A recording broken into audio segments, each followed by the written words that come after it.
Assalamualaikum warahmatullahi wabarakatuh. Salam sejahtera bagi kita semua. Salam budaya. Bertemu lagi dengan saya Agung Irianto dalam YouTube channel Tunggul Jagat yang berisi tentang edukasi, tosan aji, seni, budaya, serta tradisi lokal, di mana semua memiliki keterkaitan antara satu dengan lainnya, sehingga menciptakan sebuah pesona, di mana pesona ini menjadi ikon, menjadi ciri khas Indonesia, ciri khas Nusantara. Jadi bagi Anda yang baru gabung, baru menemukan channel saya, silakan klik tombol subscribe agar Anda bisa belajar bersama-sama, sehingga kita bersama-sama tahu budaya apa yang ada di Nusantara ini. Jadi tidak melulu budaya tosan aji yang akan saya paparkan di channel saya, tapi budaya-budaya yang lainnya. Seperti di video saya sebelumnya, saya membahas tentang kearifan budaya lokal, yang mana antara sawanan dan pohon keramat itu saling berhubungan dan menjadi satu keterkaitan yang tidak bisa dipisahkan. Hari ini saya mencoba membabar sebuah koleksi dari teman. Terima kasih Mas Nuh Vandosa ya, Mundarang Galeri yang sudah rela meminjamkan kerisnya, di mana kerisnya itu sangat sangat indah sekali kalau menurut saya, dan beberapa teman itu mengatakan keris ini adalah kolektor item. Jadi ini adalah salah satu keris yang dicari oleh kolektor-kolektor besar ya, itu. Jadi keris apakah itu? Keris itu adalah keris gaya Jawa Timuran, gaya pesisiran ya. Kebetulan keris ini sebetulnya banyak yang kurang suka, bukan tidak suka ya, mohon maaf ya, bukan tidak suka, kurang suka karena apa? Tangguhnya Madura. Mohon maaf, ini bukan menyangkut suku ras dan lain sebagainya, bukan ya. Cuman kebanyakan orang ketika dihadapkan dengan keris Madura, mereka akan berpikiran bahwa keris Madura itu terlalu kaku, keris Madura itu tembakan, keris Madura itu banyak macamnya, sehingga di era terbaru pun, era modern saat ini pun, itu bisa ditembak dan lain sebagainya. Padahal ketika kita mendalami keris Madura, itu kita akan menemukan sebuah pesona keindahan, di mana keindahan itu mungkin belum bisa didapatkan di gaya-gaya keris yang lainnya ya. Dan kebetulan keris yang akan saya babar sedikit yaitu keris Yudogati. Mungkin teman-teman bisa mengikuti video ini dengan baik, jadi jangan sampai gagal paham dan jangan sampai gagal fokus tentang keterangan-keterangan ini. Dan apabila ada keterangan saya yang kurang Anda pahami, silakan tinggalkan komentar di kolom komentar. Dan jangan lupa, apabila video ini bermanfaat, silakan share video ini ke media sosial Anda, sehingga teman-teman Anda tahu apa yang Anda tahu. Ya, minimal di video ini Anda akan tahu, Anda akan memahami gaya keris Yudogati. Bagaimana keris Yudogati itu? Nah, ini harus hati-hati ini, soalnya ini koleksi yang cukup dibilang mewah ya. Yang pertama harus kita ketahui pertama kali, yaitu bagian depan gonjo atau di sirah cecak ini ya. Nah, di situ ada semacam huruf U. Jadi di keris-keris Madura umumnya itu akan muncul pamor yang berbentuk U di sirah cecak bagian depan. Ya, itu pertama kali yang harus ada. Karena apa? Itu ciri khas dari keris-keris Madura sepuh. Yang kedua, harap diperhatikan, Yudogati yang bagus ya, yang garap ya, itu pamor pada bagian wadidang itu masuk ke dalam, bolak-balik ya, ini masuk ke dalam. Itu yang kedua. Yang berikutnya, kalau membuat bilah, nah di sini perlu dilihat ya teman-teman, perlu diperhatikan. Di sini geger sapi dan ada keruingan yang cukup dalam. Ya, itu bisa diperhatikan. Nah, ini salah satu ciri keris Yudhokati dan pamornya itu selalu seperti gaje ya. Jadi seperti lemak. Nah, gaje. Ya, perlu diperhatikan. Seperti ini keris Yudhokati. Dan kebanyakan itu akan muncul pamor bulat di kanan dan kiri, tepat di lubang pesi. Ya, tepat di pesi ya, lurus dengan pesi, itu akan muncul bulatan pamor atau pamor yang bulat, dan umumnya itu dinamakan Raja Tamenang. Tuahnya itu berhubungan dengan untuk penguat. Nah, istilahnya gitu. Kebetulan keris ini unik teman-teman. Saya dari beberapa keris Yudhokati yang sempat saya tanting, itu baru kali ini saya menemukan Yudhokati yang pamornya bagus dan panjang bilahnya 41 cm. Karena kebanyakan, bukan tidak ada ya ini ya, tapi kebanyakan keris Yudhokati yang tersebar di mungkin seluruh Indonesia itu bilahnya tidak sampai 40 cm, 37, 38 seperti itu. Dan perhatikan garapannya teman-teman. Ya, garapannya sangat rapi, dan di sini kalau bisa dilihat ya sebetulnya ya, keruingannya itu cukup dalam dan geger sapinya itu unik teman-teman. Jadi Yudhokati kebanyakan geger sapi. Kalau tidak geger sapi itu nanti masuknya bukan Yudhokati. Ya. Karena nanti akan bertemu dengan keris-keris semacam ini, geger sapinya itu mengecil. Jadi bukan tebal tapi kecil. Nah, itu. Dan pamornya pasti gaje, tidak mungkin Yudhokati pamornya ngerawit, enggak. Nah, pamornya kecil-kecil, enggak.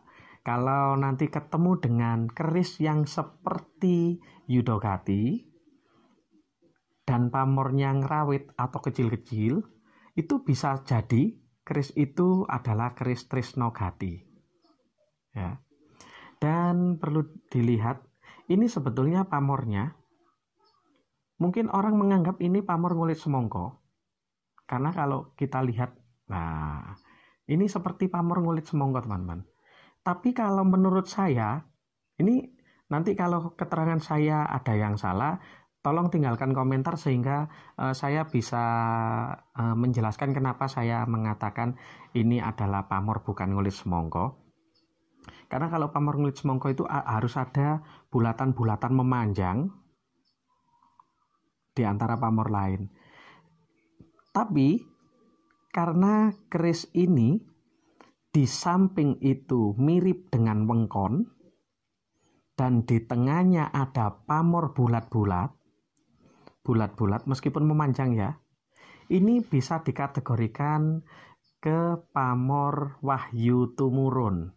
Sebetulnya bulatannya harus kecil-kecil sebetulnya, cuman kita harus membaca pamor itu dengan teliti ya. Soalnya kalau bulatan-bulatan seperti ini dan di sampingnya itu ada pamor lain yang menyerupai ngulit semongko atau Banyumili. Ya. Jadi garis-garis memanjang seperti ini, pamornya di samping hampir seperti wengkon dan di dalamnya ada bulatan-bulatan, itu bisa dikategorikan ke pamor Wahyu Tumurun. Apa manfaat keris dengan pamor Wahyu Tumurun? Empu itu mengharapkan agar pemilik keris atau pemegang keris ini bisa senantiasa mendapatkan wahyu dari Tuhan. Wahyu itu tidak hanya satu saja, karena wahyu itu ada sandang pangan, ada kepemimpinan, ada wahyu keprabon, ada wahyu jabatan, ada wahyu kerejekian dan lain sebagainya. Dan yang tidak kalah pentingnya, keris ini sebetulnya kolektor item. Maksudnya kolektor item itu layak dikoleksi dan masuk gedung pusaka ya, karena panjangnya 40 cm. Maaf, karena pertama panjangnya 40 cm. Kenapa saya ulangi lagi 40 cm? Garapannya cukup tegas dan rapi. Ya, ini.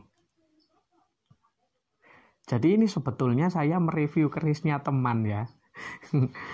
Saya juga kaget ketika teman saya Mas Numundarang ini ya, itu mendapatkan keris Yudogati yang seperti ini tuh saya kaget. Pertama-tama saya tanya, Mas, keris ini dapat dari mana? Karena wajar ya, apa itu namanya basa-basi, keris ini dapat dari mana? Ini keris jelek, Mas, nggak cocok dengan sampean. Jadi hati-hati ya teman-teman, ketika ada orang berkata keris ini nggak cocok dengan Anda, keris ini kurang tepat, kurang cocok, Anda sampean nggak kuat megangnya, nanti ioninya kebablasan dan lain sebagainya. Itu sebetulnya ada dua kemungkinan. Yang pertama, beliau memang ahli tanjak. Yang kedua, beliau ingin memiliki keris yang jenengan pinjam. Maaf. Yang jenengan koleksi. Di Kesultanan Ngayogyakarta Adiningrat itu ada istilah ngayang batin, dan di Surakarta Adiningrat itu ada istilah ndudut ati. Istilah ngayang batin dan ndudut ati ini akan muncul ketika Anda merawatnya dengan baik, ya. Dan tidak semuanya harus dihubungkan dengan hal-hal gaib. Ada lagi yang lebih penting sebetulnya. Ketika kita memiliki keris yang berkelas seperti ini, jangan lupa kalau nyandangi ya harus hati-hati. Karena ini keris Yudogati, karena ini keris Madura, dan karena ini keris pesisiran Jawa Timur, maka rangkanya harus juga sama dengan pesisiran Jawa Timur, ya. Boleh ladrang Jawa Timur atau ladrang Madura, boleh, silakan. Tapi ini sepertinya Mas No ini suka dengan pelokan Jawa Timur ya. Jadi ini pelokan Jawa Timur dengan pendok topengan. Ini khas sekali pendok topengannya Jawa Timur. Jadi ada perbedaan sebetulnya. Makoro yang di depan ini ya, di topengannya ini ada perbedaan antara Bali, Madura, Cirebon. Jadi kalau keris yang bagus seperti ini layaklah ketika dirangkai mewah ya. Ini kalau bagi saya mewah ini. Dan ini sudah sesuai dengan apa ya? Sesuai dengan pakemnya. Ya, ini pelokan Jawa Timuran, bahannya kayu timo, dan ini dedernya tumenggungan. Saya pernah diberitahu teman saya sempat protes ketika saya ditawari deder tumenggungan Madura, dimana ketika saya lihat dari bagian depan gini ini ternyata ukel pakisnya ini menceng. Jangan kaget. Karena apa? Karena tumenggungan itu sebetulnya ukel pakisnya menceng ternyata. Jadi agak menceng ke kanan kalau nggak salah. Ya, itu. Karena seperti pakis itu kan nggak lurus, jadi agak menceng sedikit. Nah, seperti itulah itu. Jadi mohon maaf Mas Nu kalau saya mereview kerisnya kurang begitu dalam, karena kalau terlalu dalam nanti saya akan membahas tuahnya. Karena keris ini pernah diikutkan Sidikoro Pusaka yang dilaksanakan atau diadakan oleh Paguyuban Pelestari Seni dan Budaya Mulyokerto Tretes Pasuruan, bekerja sama dengan Empu Arum Fanani atau Empu Kanjeng Raden Tumenggung Arum Fanani bersama Kanjeng Raden Adipati Aryo Noto Hadinegoro. Mohon maaf apabila saya ada kesalahan penyebutan gelar dan nama panjenengan. Saya ingatkan kembali, kalau Anda bertanya, silakan kepada ahlinya. Dan silakan ditanyakan isi video ini, apakah benar isi video ini kepada ahli dari keris Madura. Ya, soalnya saya juga butuh masukan dari Anda sebagai masukan buat saya sehingga kita sama-sama belajar dan sama-sama saling mengingatkan apabila ada kesalahan. Maka apabila ada kesalahan penuturan atau kesalahan keterangan atau kesalahan kata-kata saya mohon maaf yang sebesar-besarnya. Semoga video ini bermanfaat dan jangan lupa klik tombol like supaya saya lebih semangat lagi membabar keris-keris yang ada. Terima kasih telah menonton video saya sampai habis. Dan akhir kata dari saya, wallahul muwaffiq ila aqwamit thoriq. Wassalamualaikum warahmatullahi wabarakatuh. Semangat berbudaya, semangat menjadi pelestari Tosan Aji, semangat Nusantara, dan salam budaya.